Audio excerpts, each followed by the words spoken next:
A gente vai falar sobre a crise dos alimentos, que é a pauta do dia do governo lá em Brasília, desde cedo, né? Ministros, secretários estão mobilizados para discutir formas de minimizar os impactos dos preços dos alimentos. Então a gente teve reuniões pela manhã, a gente teve encontros agora à tarde com representantes da indústria alimentícia, a gente está com expectativa de anúncios, esse é o clima. Expectativas de anúncios já não é esse termo mais utilizado, porque os anúncios já estão sendo feitos nesse exato momento em que se reúne, né, o ministro da Agricultura, Carlos Fávaro, o vice-presidente Geraldo Alckmin, a gente observa também o ministro Rui Costa e também o ministro Paulo Teixeira, do Desenvolvimento Agrário. Então, alguns também representantes da indústria sentados, né, juntos, e nesse momento Carlos Fávaro falando a respeito dessas medidas, e a gente vai trazer alguns trechos daqui a pouquinho para você,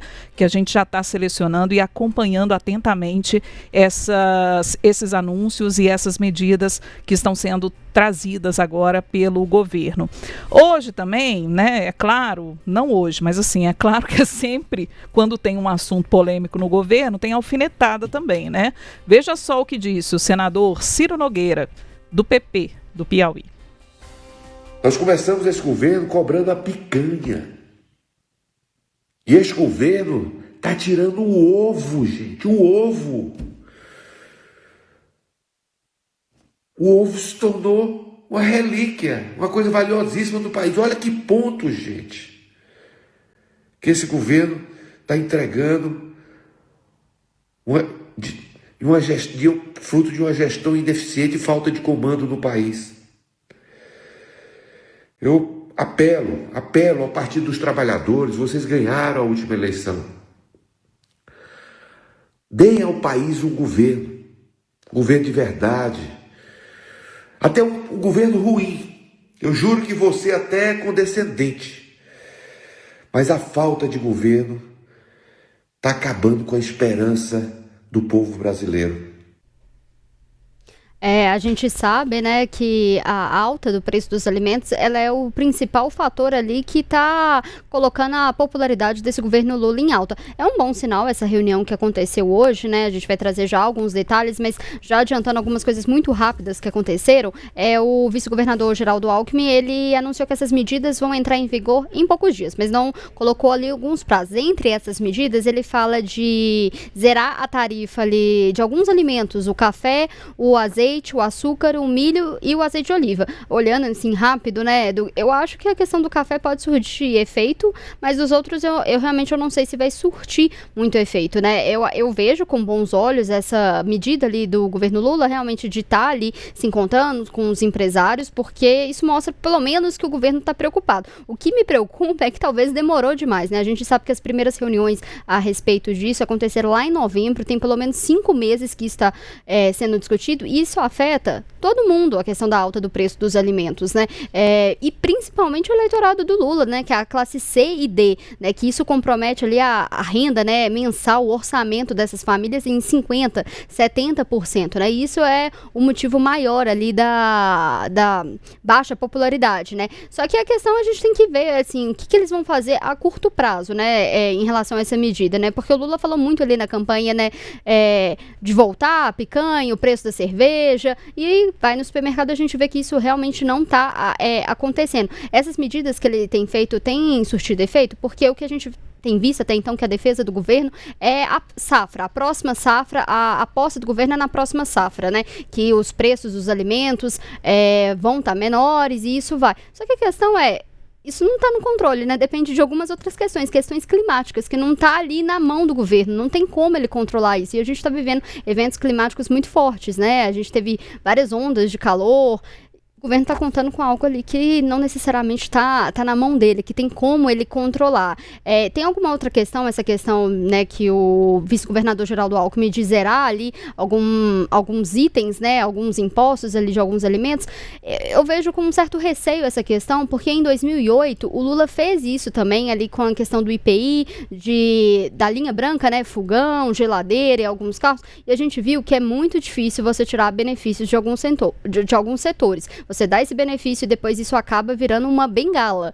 Em 2008, perdão, o que a gente viu é que não necessariamente essa isenção resultou em uma baixa desses preços, né, desses equipamentos ali na época, resultou talvez mais numa margem de lucro maior ali dos empresários. Então, vejo, talvez com bons olhos, apesar da demora, mas tem que ver exatamente o que vai acontecer a curto prazo, né? Se essas medidas, elas vão ter efeito a curto prazo ali para o bolso do consumidor. Sim, Letícia, esse ponto que você traz a respeito dessas medidas, digamos, mais emergenciais, né, como zerar ali a alíquota, enfim, é muito importante esse ponto que você destaca, porque não só se torna uma bengala do setor que foi, então, beneficiado por essa, de repente, a alíquota que foi reduzida ou mesmo zerada, e quando, lá na frente, tenta se reestabelecer essa alíquota, etc., vira algo contra o próprio governo, né? Se é o mesmo, né, a mesma gestão, digamos assim, o mesmo partido, o presidente fez o seu sucessor, etc. Aquilo lá na frente se torna algo dos setores contra o governo. A oposição também se apropria disso para criticar o governo e vira uma grandíssima bola de neve, né? Uma grandíssima bola de neve. E aí agora vem o governo com esse anúncio mais emergencial. Ok, precisamos ter um impacto de fato para ter a queda no preço dos alimentos. Isso faz muita diferença para todo mundo, principalmente para os mais pobres, como a Letícia destacou. Mas eu queria também trazer aqui, Letícia falava aí também sobre a demora, né? Sobre como esse assunto, de fato, ele é um assunto muito grandioso para o governo, no sentido de até gerar muita confusão, digamos assim, né? Eu conversava mais cedo, estou aqui em contato o tempo todo com a nossa repórter setorista de Palácio do Planalto, a Ana Paula Ramos, e desde o início ali do expediente dela, a gente em cima desse assunto, né? Porque eram várias reuniões ao longo do dia. E aí a expectativa destacada pelo próprio ministro da Agricultura, o Carlos Fávaro, era assim, até o final da tarde, né, nós vamos ter um anúncio aí de medidas por parte do governo federal. E aí eu estava olhando o horário exato que eu troquei mensagens aqui com a Ana Paula, era 5h50 da tarde, e eu falei, e aí, Ana, algum sinal de anúncio, né? Porque se vai ser feito um anúncio, tem toda uma preparação, muitos ministros na mesa, muitos empresários participando também. Como que até então ainda não estavam, a equipe de comunicação do governo não estava ali organizando a imprensa, e até aquele momento, 5h50, ainda não, ainda estava um corre-corre, ainda estava aquela confusão para saber se ia ter o anúncio ou não. Tanto é que, de certa forma, apesar de a gente ter essa expectativa ao longo do dia de que o anúncio aconteceria, em algum momento a gente pensou assim, será que não vai ter? E aí a gente pensa no que poderia acontecer para o governo, né? Seria uma manchete, governo recua de anúncio de medidas para derrubar o preço dos alimentos, para fazer cair ali os valores dos alimentos, né? Seria essa mensagem, mais uma vez, afetando negativamente a comunicação, se de fato isso se confirmasse, o que não, esse anúncio acontecendo nesse momento. O que me chama a atenção a gente já está com o nosso especialista na linha, a gente vai acioná-lo, mas só para pegar o gancho aí do time, né, das medidas, parece que o governo nunca está preparado assim, para lidar com crise, sabe? É o que me parece. O chefe da comunicação, né, ele estava hoje, o Sidônio estava lá hoje na reunião mais cedo com os ministros, né, quando o Carlos Fávaro falou que algumas medidas seriam anunciadas ao longo do dia, mas não era tempo de ter preparado, gente. O assunto está sendo tratado agora, um assunto de interesse da população, numa coletiva fechada, nem a emissora do próprio governo está fazendo questão de transmitir tudo isso. Então, eu sinto, sabe, a minha impressão é que é um assunto assim, olha, vamos tratar aqui, vamos ver de que forma que esse assunto vai reverberar, e aí a gente fica mais fácil da gente ter o controle, né, do que a gente anuncia. É algo para dar, né, exposição. Vamos conversar, então, com o economista-chefe da G11 Finance, doutor em economia, Hugo Garbi. Professor, bem-vindo ao nosso jornal, ao Tempo News. Prazer estar com o senhor aqui. E o senhor participando exatamente no momento em que o governo anuncia, então, essas medidas para tentar equacionar esse problema, esse dilema, né, no custo dos alimentos. Essas medidas vieram em tempo ou vieram tarde, hein, professor? Olá, boa noite, obrigado pelo convite, prazer estar aqui com vocês. De fato, a gente vem acompanhando essa crise dos alimentos já há alguns meses, né? Não é uma crise recente. A gente tem acompanhado a narrativa do governo de imputar a culpa na safra ou essencialmente no dólar, né? Mas de fato não foi a tempo, né? Ou seja, o governo ele demorou para tomar uma ação e infelizmente, né, quando tem tomado uma ação, no meu ponto de vista, tem ido para um caminho mais paliativo, né? Um caminho que não é essencialmente efetivo economicamente, né? Quando você toma decisões de ter uma política fiscal contracionista, o que a gente chama na economia, ou seja, você tirar impostos de um setor para poder fomentar essa ou reduzir o preço desse produto, é uma medida paliativa, mas não é uma medida que resolve o problema de fato para o consumidor final e para aquela parte da população mais carente que realmente sofre com o preço alto dos alimentos. Então, o governo deu algumas caneladas, né? Ou seja, ele foi primeiro houve ali uma declaração no final do ano passado de que iriam fazer ministro-chefe, né, da Casa Civil, de que iriam fazer uma intervenção nos preços. Isso pegou muito mal no mercado financeiro, porque intervenção de preço a gente sabe que não dá certo na economia já faz tempo, né? Já faz mais de 50 anos. E depois conversar com os supermercadistas, que a gente também sabe que não dá certo, ou seja, você está interferindo na liberdade econômica, você tem que ter um ambiente próprio, né, para que a economia se desenvolva e para que o empresário tenha um preço competitivo. E não forçar na ponta, na cadeia, quem está vendendo o produto a reduzir o preço. Você precisa ter um ambiente econômico no Brasil que seja favorável para isso. E tem uma série de questões econômicas, lição de casa econômicas que não está sendo feita nos últimos 2 anos, que acaba sendo uma lição de casa do governo e ele tem de assumir a responsabilidade. Professor, tem algumas medidas que podem ajudar a conter essa inflação a curto prazo? Medidas que podem surtir efeito ali a 3 meses, 6 meses, 1 ano?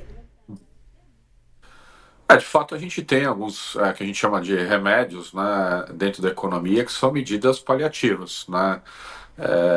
No limite, uma política fiscal contracionista, né? Ou seja, é o que ele está fazendo. Ele vai isentar ali alguns produtos, vai reduzir impostos, vai isentar alguns produtos, né, alguns tributos desses alimentos para poder reduzir o preço. E aí o supermercadista, o revendedor, ele tem que repassar essa redução do imposto no preço final, né? Isso funciona em tempos de crise, em tempos de necessidade popular, mas não é uma política que sustenta no longo prazo. O que vem acontecendo é que nos últimos anos a gente tem tido um déficit fiscal e algumas vertentes econômicas dentro do cenário nacional que não estão acontecendo e que acaba refletindo no preço dos alimentos, no preço de custo, não só nos alimentos, mas no custo de vida do brasileiro de uma forma geral. A inflação tem ganhado esse jogo econômico definitivamente nos últimos anos. Boa noite, Hugo. Quem fala é Larissa, aqui de Brasília, editora do Jornal Tempo aqui em Brasília. Eu queria saber do senhor o seguinte, né? Quando a gente viu aí, recebeu imagens dessa coletiva de imprensa, a gente vê não só os ministros, mas o que parecem ser ali os representantes dos setores alimentícios, né? Essa reunião que já estava anunciada e tudo mais. O setor, em um primeiro momento, ele precisa aceitar essa medida emergencial, mas tem como também tentar buscar um diálogo mais permanente com o governo para que sejam adotadas medidas de longo prazo ou de médio prazo nesse momento? Boa noite, prazer falar com você. De fato, olha, eu não acredito né? E não é só o fato de eu não acreditar, mas economicamente falando, não é efetivo você conversar e pedir uma reunião, né? Não faz sentido econômico, do ponto de vista econômico, ele acaba sendo irracional você ficar conversando com os supermercadistas. É esse o meu ponto. Né? O governo não deveria ter esse tipo de ficar reunindo setores e ficar negociando preço. Né? Ele deveria atuar 2 passos antes. Quais são esses passos importantes? Primeiro, controle da inflação. Né? Se você faz a sua lição de casa para controlar a inflação, você não precisa marcar uma reunião com determinado setor alimentício, para poder reduzir esse preço. Né? Se você faz a sua lição de casa, déficit fiscal não gera inflação, se você tem uma carga tributária adequada, se você consegue cumprir com aquela planificação, ou seja, com o estrito senso em termos econômicos, você não precisa. Né? Agora, essa reunião, ela me parece muito mais uma reunião pro forma do que algo efetivo. Não acredito na efetividade dessa reunião, porque o empresário ele tem uma planilha de custos, e se aquele custo, né, dele não bate, ele definitivamente não vai revender algum produto com prejuízo. Né? Ou seja, o benefício do governo vai ser reduzir tributação, e ele vai repassar essa tributação para o preço final do consumidor. E é isso, efetivamente a gente não tem muito mais o que fazer. Naturalmente que nós tivemos algumas quebras de safra, e tivemos um incremento do dólar no ano passado, que levou ao agricultor optar por exportação mais do que o mercado interno, mas esses 2 fatores de quebra de safra e dólar alto não é suficiente para justificar o incremento de preço que nós tivemos. Né? Grande fator é a alta da inflação. O Brasil não tem sido bem sucedido em controlar a inflação. Uhum. O Hugo, vamos acompanhar agora. A gente tem uma fala do que disse uma fala do vice-presidente Geraldo Alckmin. É um trecho em que ele fala do corte das alíquotas de alguns produtos. Ele acabou de anunciar, né, essa redução de alíquotas. Vamos acompanhar o que disse então o vice-presidente e daqui a pouquinho a gente comenta. Além da redução dos impostos de importação, outros incentivos. Será feito estudou aqui junto o governo e o setor, especialmente supermercadista, para se fazer, o setor privado e governo, publicidade dos melhores preços, estimular disputa, favorecer o consumidor, ajudar o consumidor. Então, uma parceria entre governo e iniciativa privada, estimulando a questão dos preços. E, finalmente, um pleito que será levado aos governadores. O governo federal zerou os tributos sobre cesta básica. Então, não há tributo sobre cesta básica, mas alguns estados, em alguns produtos, ainda tributam o ICMS. Então, o apelo para que, como o governo federal também já zerou o tributo sobre cesta básica, que também os estados zerem o ICMS. Então, em síntese, e quero agradecer aqui a enorme participação e boa participação do setor privado. Esse é o primeiro conjunto de medidas acertado junto com a iniciativa privada. Hugo Garbi, suas impressões a respeito aí do que disse o vice-presidente. Olha, são 2 principais impressões. Né? A primeira é quando ele fala que vai zerar os impostos da cesta básica. Acho plausível, principalmente para a população mais humilde, né, que sofre com os preços dos alimentos no Brasil que não param de subir, mas é uma iniciativa que tem prazo para terminar. O governo não consegue sustentar por muito tempo a isenção, porque a gente tem que lembrar que ele está abrindo mão dessa receita. Um governo que vem brigando por arrecadação nos últimos 2 anos, abrir mão dessa receita, cada escolha que faz é uma renúncia, né? Então, abrir mão dessa receita ele não consegue por muito tempo. De fato, tem uma um resultado, um fator importante na queda dos preços desses alimentos da cesta básica. Outra variável importante que ele menciona ali é essa interlocução entre, de novo, essa reunião e esse diálogo com os empresários e supermercadistas, enfim, esses produtores de alimentos, com relação a preço. De novo, o governo intervindo em preço. Né? Infelizmente, eu tenho um déjà vu ali da década de 80, né? Meados da década de 80, quando a gente também tinha no governo Sarney essa mesma política de a gente ainda não chegou no tabelamento, mas se evoluir um pouco mais é possível que chegue no tabelamento, né? Então o governo não tem que ficar policiando o preço ou ficar discutindo o preço com o supermercadista. Isso não funciona em economia. Você tem que gerar um ambiente econômico bom, um ambiente econômico com baixa carga tributária, um ambiente econômico com baixa inflação, para que a população tenha capacidade de compra, né, para comprar esses alimentos. Né? Porque a inflação, ela atinge os dois lados. Ela corrói o poder de compra do consumidor, né, do assalariado, aumenta o preço, aumentando o preço dos alimentos de uma forma geral. Professor, com um cenário internacional, com essa guerra comercial, como que isso pode afetar o preço dos alimentos no Brasil, né? A China, se por acaso ela comprar mais alimentos, se isso pode aumentar o preço do alimento no mercado interno brasileiro? Essa possibilidade existe, né? A China, o Brasil é um grande produtor de commodity e ele abastece tanto o mercado interno como o mercado externo. Nós vimos com a alta do dólar que uma parcela razoável dos grãos aqui do Brasil, o produtor rural, ele preferiu exportar porque o dólar chegou a R$ 6. Agora, com o mercado internacional, com essa guerra comercial entre China e Estados Unidos, o Brasil se torna um player importante para fornecer grãos e produtos do agro para o mundo todo. Né? Abre uma brecha comercial que esse produtor agro, sem dúvida, vai aproveitar. Desde que o canhão, né, a metralhadora do Trump, ali entre aspas, também não mire o Brasil. Porque ele já ameaçou diversas vezes que vai taxar o agro brasileiro e aí, de fato, o nosso produto não vai ficar tão competitivo assim no comércio internacional, principalmente entre os Estados Unidos. Então, são algumas variáveis que podem influenciar no preço. Outro fator que pode influenciar no preço é a produção de fertilizantes do Canadá.